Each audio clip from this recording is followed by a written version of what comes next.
Mr. Chair, I just noticed na ilang oras na po tayo nag-uusap dito, nag-iimbestiga, nagtatanong, puro sinisisi dahil sa congested, populated, kaya nangyayari itong mga nakatakas, kaya sa labas natutulog, and all these problems. So, ang tanong lang natin dyan ngayon, Mr. Chair, so ano solusyon?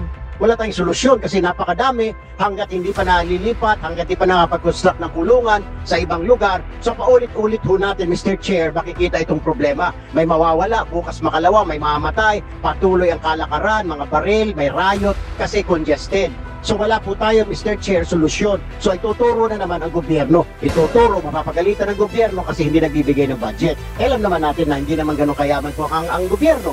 So ano po solusyon dyan? Yun lang po sa akin, Mr. Chair, na we have to find a solution. That's not an excuse, Mr. Chair, eh. Dahil sobrang congested na. For the meantime, you have to do something about it. Otherwise, Mr. Chair, ay mga inutin silang lahat doon. Di ho ba? That's all, Mr. Chair.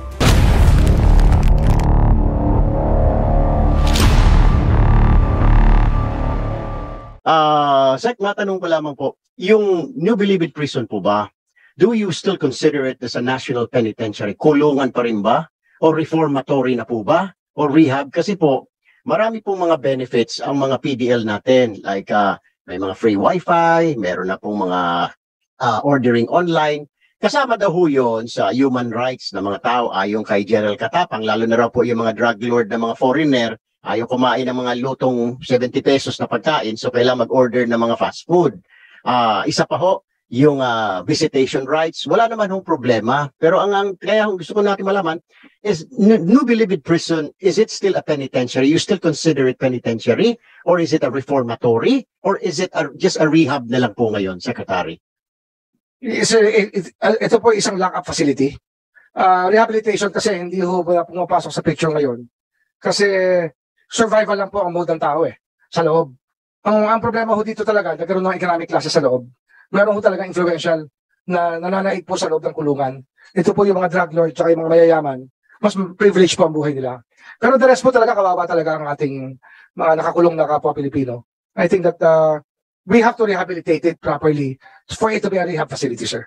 Thank you, sir. Mr. Chair, I just noticed na ilang oras na po tayo nag-uusap dito, nag-iimbestiga, nagtatanong, puro sinisisi dahil sa congested, populated, kaya nangyayari itong mga nakatakas, kaya sa labas natutulog, and all these problems. So, ang tanong lang natin dyan ngayon, Mr. Chair, so ano solusyon? Wala tayong solusyon kasi napakadami hanggat hindi pa nalilipat, hanggat hindi pa nakapag-construct ng kulungan sa ibang lugar. So paulit-ulit ho natin, Mr. Chair, makikita itong problema. May mawawala, bukas makalawa, may mamamatay, patuloy ang kalakaran, mga baril, may riot kasi congested. So wala po tayo, Mr. Chair, solusyon. So ituturo na naman ang gobyerno. Ituturo, mapapagalitan ng gobyerno kasi hindi nagbibigay ng budget. Alam naman natin na hindi naman ganun kayaman po ang gobyerno. So ano po solusyon dyan? Yun lang po sa akin, Mr. Chair, na we have to find a solution. That's not an excuse, Mr. Chair, dahil sobrang congested na. For the meantime, you have to do something about it. Otherwise, Mr. Chair, mga inutin silang lahat doon.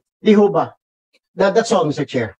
Are you addressing your manifestation to somebody or let them answer? Yes. I'm sorry, Mr. Chair. This is my first committee hearing. So, they can answer. Kasi sa sobrang dami, Mr. Chair, kanina pa natin narinig, puro ay tunuturo sa congested, napakadaming tao, pati yung pagkain, kinakwento ni Congressman Fuentebella, kulang dahil sa sobrang dami, 39,000, ilang thousand ho sila dyan. So ano kung solusyon, General Katapang? What is the solution here?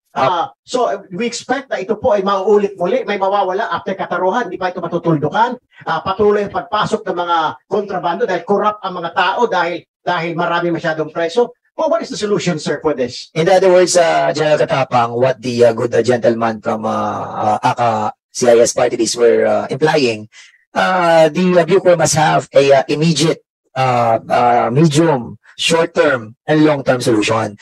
A while ago, we were all discussing the long-term solution, and precisely we have to have as well an immediate remedies on the issues that we are tackling. So, probably you can answer with all your heart, with a meager budget, with a less facilities for the inmates.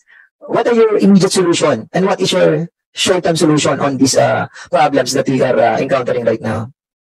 Kanina po, present ko yung short term or short term, medium term at saka long term. Yung ulitin ko po, yung sa decongestion, nagre-release po tayo. Immediate po, halimbawa doon sa kaso nung nagiging problema ng PDL, anong immediate? Ay maglilipat po tayo ng mga tao pa sa ibang kolonya na available na. Hopefully, end of the month, matapos na rin yung kulungan doon sa Iwahig, tapos na rin yung sa Davao, at saka hopefully sa Leyte. And then yung ile-level po natin yung congestion, hindi po dito sa New Bilibid ang super congested. Maglilipat po rin tayo sa Leyte, sa Mindoro, at saka sa Zamboanga. Okay, thank you so much, General Katapang. As much as we wanted to be satisfied with the answer, I'm sorry, but I think not enough, no, for us to accept this kind of solution. We need a immediate solution of the problem, and I think you have to give us a more credible perspective on this, no. But nevertheless, we respect your point of view on a lot of things. We may differ, no, on the approach, but of course, the members of this committee are somehow aghast, no, on the what is happening with the Bucor. So we'll be proceeding with the vice chair of the committee, Congressman Rehencia, for his queries.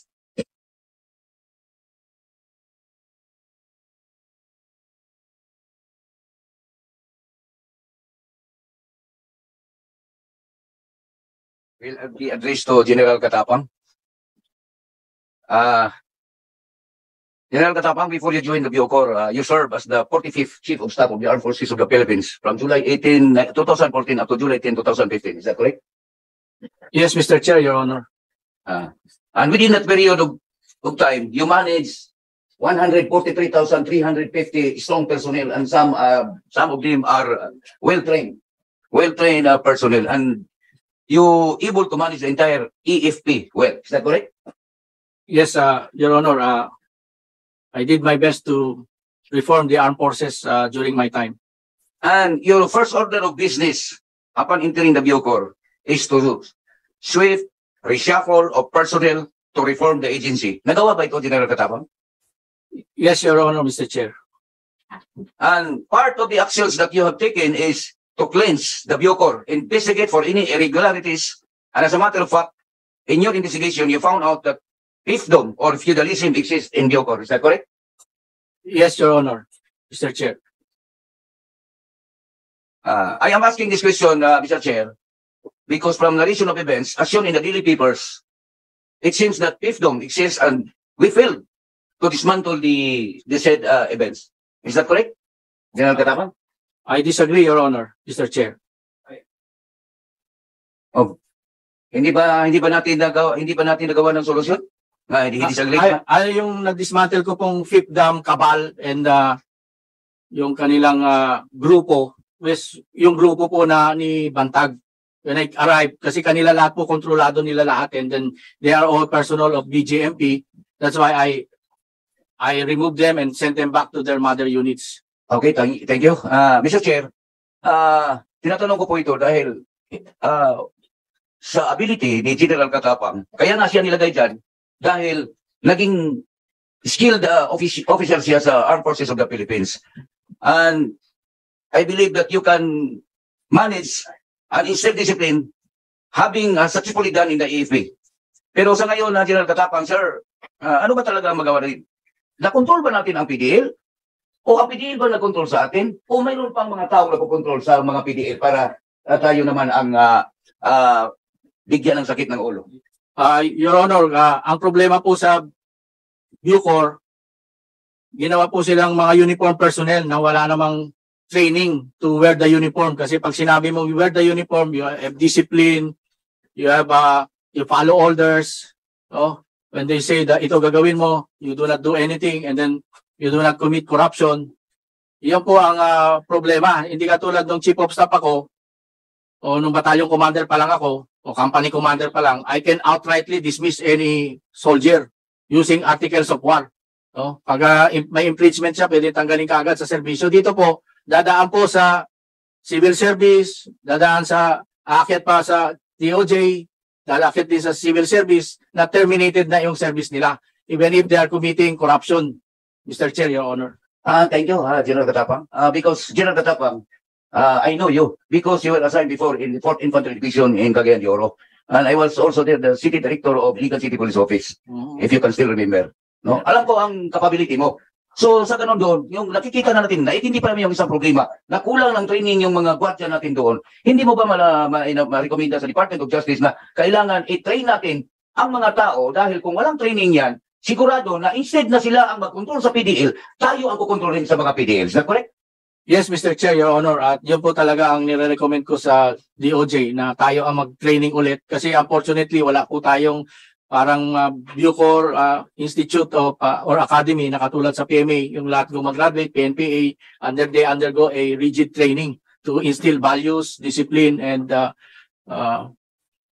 yung character. Yan importante po. Yan, ang ano kasi natin, nakikita natin ang problema ngayon na yung nagwardya sa mga PDL na halang yung kaluluwa ay wala ring training at saka walang disiplina. So paano mangyari natin yun? Kahit ano pa kagaling mo, being the former Chief of Staff of the Armed Forces of the Philippines, hindi natin pwede ma-instill yung disiplina doon sa... Wala tayong magawa, Mr. Chair. Kasi sabi ni General Katapang, yung mga gwardiya natin doon walang training. Paano ma-disiplina? So instead na ang mga gwardiya natin ang mag-control sa mga PDL, ang PDL ngayon ang nag-control sa kanila gamit yung mga pira para i-bribe doon sa kanila. I salute you, General Katapang, sir, na nakikita mo na yung isang problema. Sana, gawin mo pa dahil alam ko na pinili ka nga, ikaw ang maging Bucor Chief dahil alam natin na ikaw ay may kakayahan being the former Chief of Staff of the Armed Forces of the Philippines. There are so many ways in killing cat. Di ba, sir? Ako, sir? O ganun siguro. Ganun siguro, ayaw na feeling General Katapang. General Katapang, dapat, ano ba, may pag-asa pa ba tayo? May pag-asa pa ba tayo na makontrol natin yung mga PDL? Kasi kanina, nag-observe ako, parang ang PDL ngayon ang naghari-harian sa loob ng Bureau of Correction. Instead na ang mga tao natin, under you, ang mag-control, tayo na ang kinokontrol. Yan ang mahirap. So, siguro, from here, Mr. Chairman, makikita natin na magawa natin ang paraan kung paano natin balik na rin ang sitwasyon. Yeah. Instead na ang PDL ang mag-control sa mga tao ng gobyerno, tayong nasa gobyerno ang mag-control sa kanila. That's all, Mr. Chairman. Thank you so much, Congressman Rencia. And as you were speaking, I was trying to look at the study that was conducted sa Bucor. Have you heard about this, Raymond Narag? Yes, Gerald? Mr. Chair. Have you read all the documents pertaining to the study? Yes po, siya po ang nagre-training sa amin ngayon. And, Yeah. This time around, binibigyan ko na naman ng chance yung aming mga bagong training na ipatunayan nila yung natutunan nila kay Prof. Narag. Kasi this is to the information of the body, this is a comprehensive study that was conducted by Narag. Was Narag an inmate before?